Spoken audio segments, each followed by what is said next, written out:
Hi hello guys, this is Sethu Prakash from with AK channel.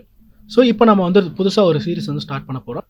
So இந்த series வந்துட்டு என்டையராகவே எக்ஸ்க்ளூசிவாக TNPSC focus பண்ணியிருக்க போகுது. ஸோ ஜென்ரல் இன்டெலிஜென்ஸ் அண்ட் ரீசனிங்கில் வந்துட்டு இந்தந்த எக்ஸாமில் வந்து கேட்குறாங்க. ஸோ அதில் வந்துட்டு என்னென்ன சிலபஸ்லாம் கவர் ஆகுது அப்படின்றத ஒரு இன்ட்ரோ வீடியோ மாதிரி நம்ம இந்த வீடியோவில் பார்ப்போம். அண்ட் இதை தொடர்ந்து இருக்கக்கூடிய எல்லா வீடியோஸும் வந்துட்டு இதோட எக்ஸ்ப்ளனேஷன் தான். அந்த டாபிக் எடுத்து அந்த டாப்பிக்கோட பிவிக்யூஸ் கொஞ்சம் ஆட் பண்ணி அதில் என்னென்ன டைப்ஸ் ஆஃப் கொஷின்ஸ் கேட்கறதுக்கான பாசிபிலிட்டிஸ் இருக்குது, அதோட எக்ஸ்ப்ளனேஷன்ஸ் என்ன எல்லாத்தையும் பார்ப்போம்.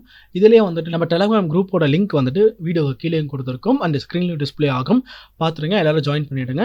அண்ட் இதுக்கு மேலே இருக்கக்கூடிய ஏதாவது ஒர்க் ஷீட்ஸ், ஒரு சின்ன சின்ன டாஸ்க், அதெல்லாம் வந்து நம்ம டெலகிராம் குரூப்லேயே வந்து கண்டினியூ பண்ணுவோம்.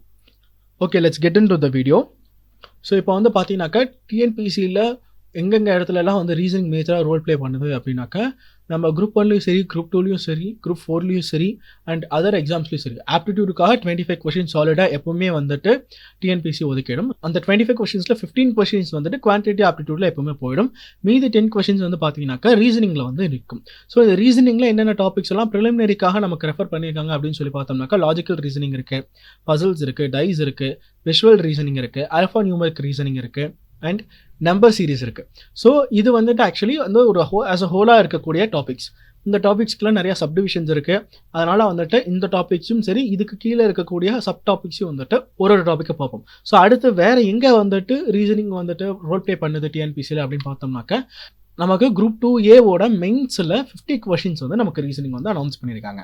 ஸோ இந்த 50 கொஷின்ஸுக்கு என்னென்னலாம் சிலபஸ் இருக்குது அப்படின்னு சொல்லி பார்த்தோம்னா, முன்னாடி ப்ரிலிம்ஸுக்கு பார்த்தோம் இல்லைங்களா, இந்த சிலபஸ் எல்லாத்தையுமே கன்சாலிடேட் பண்ண மாதிரி தான் நமக்கு மெயின்ஸுக்கான சிலபஸும் இருக்குது. ஸோ அதனால் மெயின்ஸோட சிலபஸ் வந்துட்டு லிஸ்ட் பண்ணியிருக்கேன். இந்த மெயின்ஸோட சிலபஸ் எல்லாத்தையும் எடுத்து ஒரு சிலபஸாக எடுத்து நம்ம பார்த்துக்க போகிறோம். ஸோ ஏதாவது வந்துட்டு எக்ஸ்க்ளூசிவாக ப்ரிலிம்ஸுக்கு மட்டும் இருக்குது, மெயின்ஸுக்கு கிடையாது அப்படின்னா நான் அதை அங்கே நோட்டிஃபை பண்ணிடுறேன். அப்படி இல்லையா, இது எல்லாமே ஜென்ரல் டாபிக்ஸ் தான். ப்ரிலிம்ஸுக்கு கொடுக்கக்கூடிய டாபிக்ஸோட பிரேக் டவுன் மாதிரி தான் வந்துட்டு நமக்கு மெயின்ஸுக்கான என்டையர் லிஸ்ட் வந்து கொடுத்துருக்காங்க. ஸோ மொத்தம் வந்து இதில் பார்த்தீங்கன்னா 27 டாபிக்ஸ் இருக்குது. ஸோ இதில் என்னென்ன டாபிக்ஸ் எல்லாம் இருக்குன்னு பார்த்தோம்னாக்கா, அனாலஜி இருக்குது, கிளாசிஃபிகேஷன் இருக்குது, கோடிங் அண்ட் டீகோடிங் இருக்குது, ரிலேஷன்ஷிப் கான்செப்ட்ஸ் இருக்குது. ரிலேஷன்ஷிப் கான்செப்ட்ஸ்னால் என்னென்னு புதுசாக பார்க்கறதுக்கு ஒன்றும் இல்லை. இது வந்து ஆஸ் யூஷுவல் நம்ம ரெகுலராக பார்த்துட்டு இருந்தால் பிளட் ரிலேஷன்ஸ் தான். அடுத்து பசில்ஸ் இருக்குது, டைஸ் இருக்குது, டிரெக்ஷன்ஸ் அண்ட் டிஸ்டன்ஸ் இருக்குது, லாஜிக்கல் வென் டயக்ராம்ஸ் இருக்குது, ஆல்ஃபா நியூமரிக் ரீசனிங் இருக்குது, அதுக்கு மேலே அரித்மெட்டிக் ரீசனிங் இருக்குது, verification of truth of the statement இருக்குது. இது வந்து ரொம்ப சிம்பிளான இது தான், ஆனால் கொஞ்சம் லைட்டாக மைன்யூட்டாக வந்து நோட்டீஸ் பண்ண வேண்டியது இருக்கும். நம்ம அது எல்லாத்தையுமே வந்துட்டு எக்ஸாம்பிளோட பார்ப்போம். ஸோ சிமிலாரிட்டிஸ் அண்ட் டிஃப்ரென்சஸ் இருக்குது, கேலண்டர்ஸ் இருக்குது, பெர்மிட்டேஷன் அண்ட் காம்பினேஷன்ஸ் இருக்குது, இன்சர்ட்டிங் தி மிஸ்ஸிங் கேரக்டர்ஸ் இருக்குது, லாஜிக்கல் ரீசனிங் இருக்குது, ஃபிகரல் சீரீஸ் இருக்குது, நியூமரிக்கல் ஆப்ரேஷன்ஸ் இருக்குது.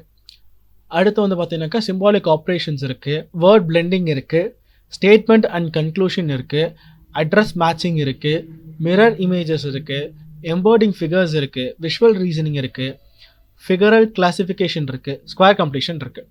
ஸோ இதுதான் வந்து நமக்கு ஜென்ரலாக கொடுத்துருக்கக்கூடிய 27 டாபிக்ஸ். அண்ட் இதில் நம்ம மெயினாக தெரிஞ்சுக்க வேண்டிய விஷயம் என்னென்னு பார்த்தீங்கன்னாக்கா, இது எல்லாமே வந்து எஸ்எஸ்எல்சி ஸ்டாண்டர்ட் தான். நமக்கு டிஎன்பிஎஸ்சி ப்ரிலிம்ஸுக்கு கேட்டாலும் சரி, மெயின்ஸுக்கு கேட்டாலும் சரி, ரெண்டுக்குமே வந்து நமக்கு எஸ்எஸ்எல்சி ஸ்டாண்டர்ட் தான் கொடுத்துருக்காங்க. ஸோ அதனால் என்னென்ன டைப்ஸ் இருக்குது, அந்த டைப்ஸ் எப்படி சால்வ் பண்ணணும் அப்படின்ற விஷயம் நமக்கு தெரிஞ்சால் போதும். அண்ட் இன்னொரு விஷயம், எப்பவுமே வந்து கான்ஷியஸாக இருங்க, குவான்டிடேட்டிவ் ஆப்டிடியூட் போடுற மாதிரி ரீசனிங் கிடையாது. குவான்டிடேட்டிவ் ஆப்டிடியூட் வந்து கொஞ்சம் டைம் இருந்தாலும் பரவாயில்ல, நமக்கு கான்செப்ட் தெரிஞ்சால் போதும், சால்வ் பண்ணிடலாம். ஆனால் ரீசனிங் அப்படி கிடையாது. ரீசனிங்க்கு ப்ராக்டிஸ் தேவை. ப்ராக்டிஸ் இருந்தால் மட்டும்தான் நம்ம ரீசனிங்கில் டக்குன்னு டைமுக்கு ஸ்கோர் பண்ண முடியும். ஏன்னா அத்தனை டைப்ஸ் இருக்கும், இல்லைன்னா அத்தனை வே ஆஃப் ஆன்சரிங் இருக்கும். எந்த சைட்லேருந்து எப்படி கொஷின் கேட்பாங்க அப்படின்றதெல்லாம் தெரியாது.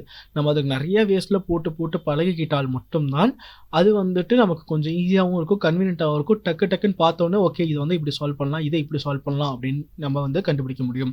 இப்போ இங்கே கொடுத்துருக்கக்கூடிய டாபிக்ஸ்லேயே பார்த்தீங்கன்னாக்கா நிறையா டாபிக்ஸ் வந்து சிமிலாரிட்டிஸோடு இருக்கும்.